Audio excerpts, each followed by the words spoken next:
Deuteronomy 30.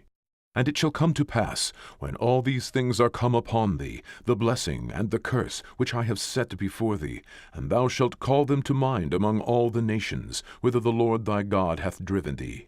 And thou shalt return unto the Lord thy God, and shalt obey his voice, according to all that I command thee this day, thou and thy children, with all thine heart, and with all thy soul. That then the Lord thy God will turn thy captivity, and have compassion upon thee, and will return and gather thee from all the nations whither the Lord thy God hath scattered thee. If any of thine be driven out unto the outermost parts of heaven, from thence will the Lord thy God gather thee, and from thence will he fetch thee. And the Lord thy God will bring thee into the land which thy fathers possessed, and thou shalt possess it. And he will do thee good, and multiply thee above thy fathers.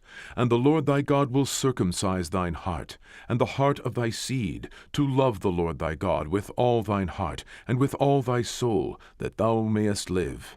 And the Lord thy God will put all these curses upon thine enemies, and on them that hate thee, which persecuted thee.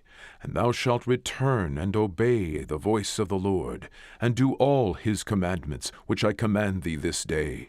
And the Lord thy God will make thee plenteous in every work of thine hand, in the fruit of thy body, and in the fruit of thy cattle, and in the fruit of thy land, for good.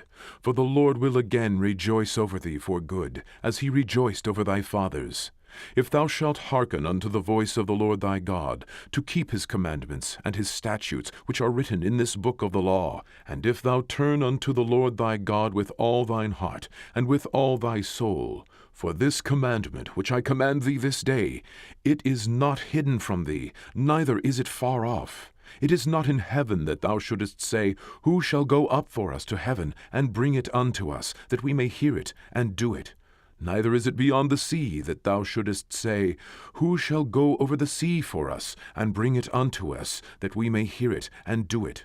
But the word is very nigh unto thee, in thy mouth, and in thy heart, that thou mayest do it.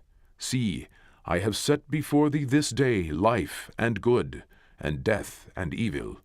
In that I command thee this day to love the Lord thy God, to walk in his ways, and to keep his commandments, and his statutes, and his judgments, that thou mayest live and multiply, and the Lord thy God shall bless thee in the land whither thou goest to possess it.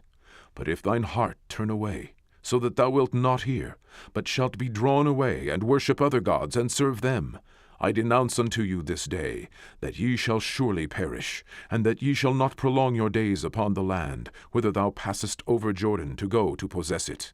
I call heaven and earth to record this day against you, that I have set before you life and death, blessing and cursing. Therefore choose life, that both thou and thy seed may live, that thou mayest love the Lord thy God, and that thou mayest obey his voice, and that thou mayest cleave unto him, for he is thy life, and the length of thy days, that thou mayest dwell in the land which the Lord sware unto thy fathers, to Abraham, to Isaac, and to Jacob, to give them.